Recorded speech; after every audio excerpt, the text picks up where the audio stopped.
बिस्मिल्लाहिर्रहमानिर्रहीम, अस्सलाम वालेकुम। आप देख रहे हैं फ़याज़ महमूद यूट्यूब चैनल और आज हमारे साथ मौजूद हैं फ़हीम अख्तर। ये वज़ीर-ए-आज़म हाउस की बीट कवर करते हैं और साथ ही साथ इलेक्शन कमीशन ऑफ पाकिस्तान भी इनकी बीट है और उस पर काफ़ी अबूर रखते हैं, क्योंकि इस वक्त इलेक्शन कमीशन जो है वो तवज्जो का मरकज़ है और इल्ज़ामात जो हैं वो इलेक्शन कमीशन ऑफ पाकिस्तान के इर्द गिर्द घूम रहे हैं। एक तो 19 जनवरी को PDM का जलसा होने जा रहा है, उसके अलावा फॉरेन फंडिंग केस पाकिस्तान की 3 बड़ी सियासी जमातों के गले की हड्डी बना हुआ है।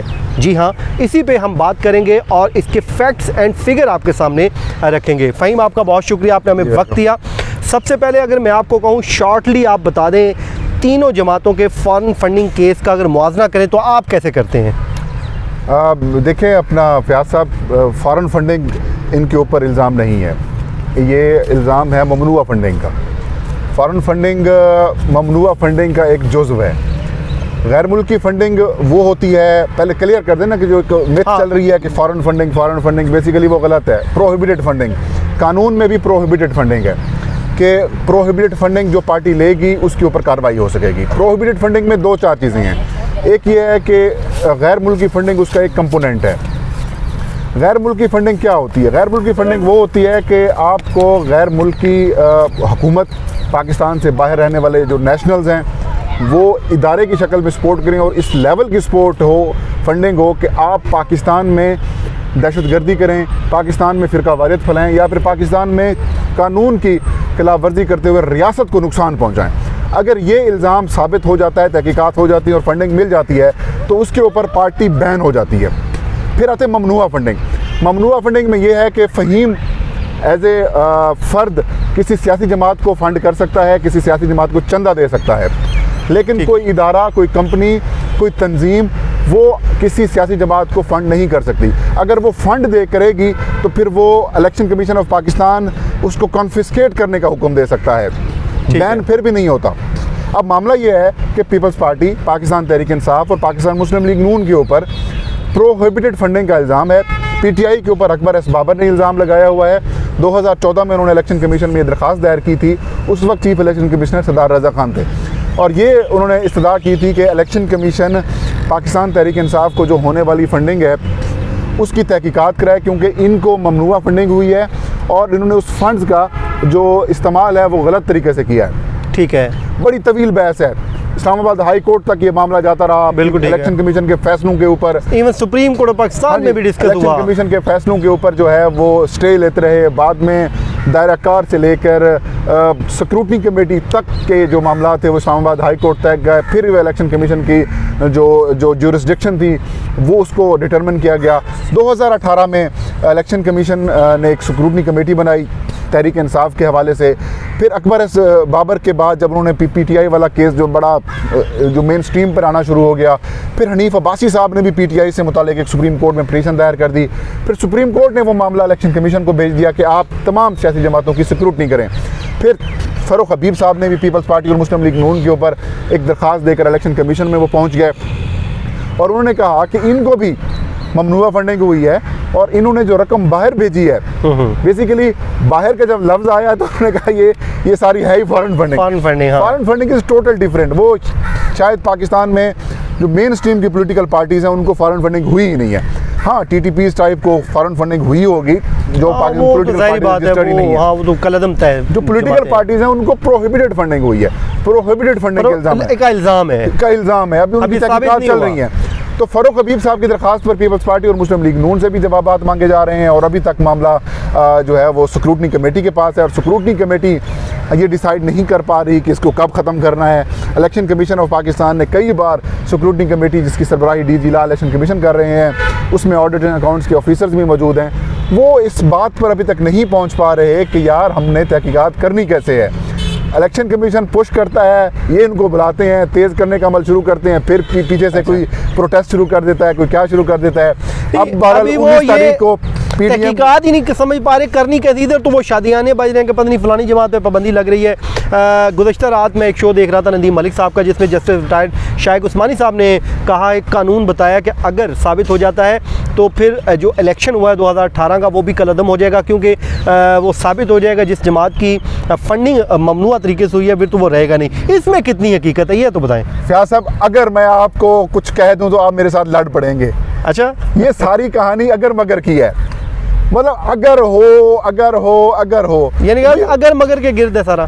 भाईजान, कानून को मैंने आपको पहले क्लियर कर दिया है कि जिन लोगों को अल्लाह माफ़ करे पता नहीं होता वो अब टीवी पे एक्सपर्ट बने बैठे हैं। जस्टिस शेख उस्मानी साहब बड़े सीनियर हैं, मोहतरम हैं, वो तो अपने उस जो गुफ्तगू में ये भी कह रहे थे कि अकबर एस बाबर इनके फिनांस सेक्रेटरी रहे हैं, और वो भी कह रहे हैं कि 2013-2018 पीटीआई की 2-3 सीटें थी। मतलब फैक्ट्स चेक ही नहीं है और चीज़ों को पता नहीं है, और आपने ऐसी एक इमारत कायम कर दिया अगर मगर के ऊपर जिसका हकीकत से किसी किस्म का कोई ताल्लुक नहीं है। बेसिकली हो क्या रहा है, सियासत हो रही है। कानून से ज़्यादा ये मामला एक पॉलिटिकल बना हुआ है। पीटीआई भी सियासत कर रही है और पीपल्स पार्टी भी सियासत कर रही है। ठीक है, और यही वजह है कि सियासत का चक्कर है। पीडीएम आ रही है 19 तारीख को, और वो तो फैसला लेने आ रहे हैं। वो फैसला किधर से उठा के देंगे, उनका क्या होगा? वो भाईजान इंटरेस्टिंग सिचुएशन तो ये ना, इलेक्शन कमीशन ने कल इनको बड़ा सरप्राइज किया। इन्होंने अनाउंसमेंट की कि हम आ रहे हैं। इलेक्शन कमीशन की स्क्रूटनी कमेटी ने पीपल्स पार्टी और नून लीग को तलब कर लेकर आए नजर इधर। आप पहले जवाब ये ना हो कि वो बाहर मरीम नवाज और बिलावल भुट्टो और फजलुर रहमान बाहर खड़े होंगे और अंदर से जब आवाज़ लगे केस स्टार्ट होने की, वो 18 को है, वो 19 को है, ये 18 ऐसा ना हो कि बाहर इनको आवाज़ें लग जाए और जाना पड़ जाए अंदर, फिर क्या होगा? भाई बात ये है कि मैं वही कह रहा हूँ कि जो प्रोहिबिटेड फंडिंग है और कहीं ना कहीं खामियां कोताहियां मौजूद हैं। पीटीआई की सफ़ों में भी मौजूद हैं, पीएमएलएन की सफ़ों में, पीपल्स पार्टी के सफ़ों में भी मौजूद हैं। अच्छा, मेरी एक साबिक सेक्रेटरी इलेक्शन कमीशन से गपशप हुई थी, ये शायद पहली दफ़ा मैं ऑन एयर कर रहा हूँ। मैंने पूछा कि आप बैन लगाने जा रहे हैं पीटीआई को और बाकी जमातों को, कहते हैं कि अगर इलेक्शन कमीशन ही सियासी जमातों को बैन करेगा तो फिर इलेक्शन कौन लड़ेगा?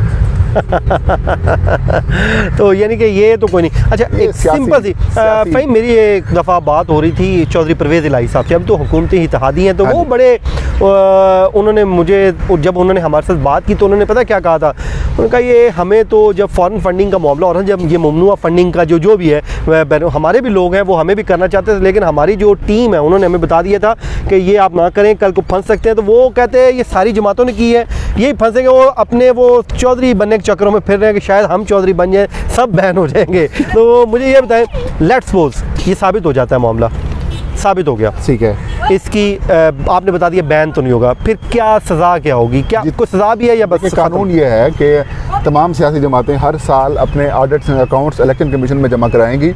इलेक्शन कमीशन को बताएंगे कि इस साल हमें इतनी आमदनी हुई है, आमदनी के सोर्स बताएंगे कि चंदा है, क्या है, कहाँ से आई हैं, वो बताएंगे, इसके एक्सपेंडिचर्स कितने हैं और इस वक्त सिचुएशन क्या है। वो तमाम चीज़ें इलेक्शन कमीशन को जमा कराई जाती हैं और उस जमा कराने के बाद इलेक्शन कमीशन इनको एक नोटिफिकेशन जारी कर देता है कि आपको ये अगले अगर इलेक्शन होंगे तो आपको ये संबल मिल सकता है, ठीक है, निशान आपको मिल सकता है। अब अगर कोई चीज़ आपने इलेक्शन कमीशन में जाहिर नहीं की हुई और इलेक्शन कमीशन को वो चीज़ पता चल जाती है तो इलेक्शन कमीशन कानून ये कहता है कि उसको जब्त कर देगा। ठीक है, ये वो रकम जब्त हो जाएगी, जब्त हो जाए।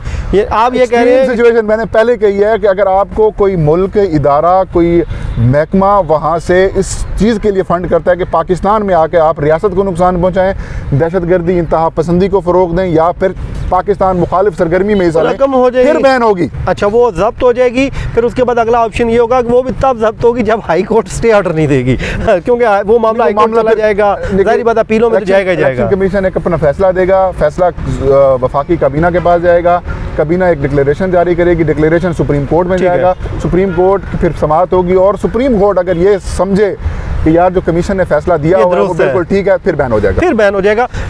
लास्ट छोटा सा 1 मिनट में आप मुझे बता दें, ये जो 2 एजेंट का मामला सामने आ रहा है, जो कहा जा रहा है कि तहरीक इंसाफ अपने पहले डे फर्स्ट के मौक़िफ़ से पीछे हट गई है, यू टर्न लेगी, इसमें कितनी हकीकत है? देखिए, ये ट्विस्ट किया गया है, सारा मामला ट्विस्ट किया गया है। पाकिस्तानी और पाकिस्तान से बाहर जो रहने वाले पाकिस्तानी हैं, ओवरसीज़ पाकिस्तानी, वो भी फंड कर सकते हैं, ठीक है, वो भी फंड कर सकते हैं और वहाँ पर फंडिंग हासिल करने के लिए वहाँ के कानून को फॉलो करना पड़ता है। फारा एक्ट है अमेरिका का, यूएसए में अगर आप फंडिंग हासिल करते हैं, किसी भी तरह की फंडिंग हासिल करते हैं, तो फारा एक्ट के तहत वहाँ पर आपको सीसीएलसी बनानी होगी, सीएलसी या सीसीएलसी जो भी एक है कंपनी है, उसके लिए आपको वहाँ का लोकल एजेंट बनाना होगा और जो प्रिंसिपल एजेंट मालिक होगा वो यहाँ के पार्टी का सरबराह होगा। आसिफ अली जरदारी साहब की भी हैं वहाँ पर पीपल्स पार्टी के नाम से, मुस्लिम लीग नून की भी वहाँ पर हैं, और पाकिस्तान तहरीक इंसाफ की भी 2 CCLCs हैं। वो इलेक्शन कमीशन ऑफ पाकिस्तान में ऑलरेडी डिक्लेयर्ड हैं, उसके ऊपर इलेक्शन कमीशन को कोई एतराज़ नहीं है। ये वो कल परसों डॉक्यूमेंट एक दोस्त हैं हमारे, उन्होंने जारी कराया है किसी वेबसाइट पे या किसी डान न्यूज़पेपर को, और उसमें उन्होंने वो जो हनीफ अब्बासी साहब वाला केस था जिसमें PTI ने वो मुसद्दका जमा कराई हुई है, उसी चीज़ से रिलेटेड चीज़ें कुछ जारी की गई और उसके ऊपर एक राई का पहाड़ बनाया हुआ है। राई का पहाड़ बनाया हुआ है। ये था जी हमारा आज का वीलॉग जो फ़हीम अख्तर के साथ हमने किया। वो बातें हमने आपके साथ शेयर की जो मेन स्ट्रीम मीडिया है वो आपके साथ शेयर नहीं कर रहा। तो मुझे और फ़हीम अख्तर को दीजिए इजाज़त। अल्लाह हाफिज़।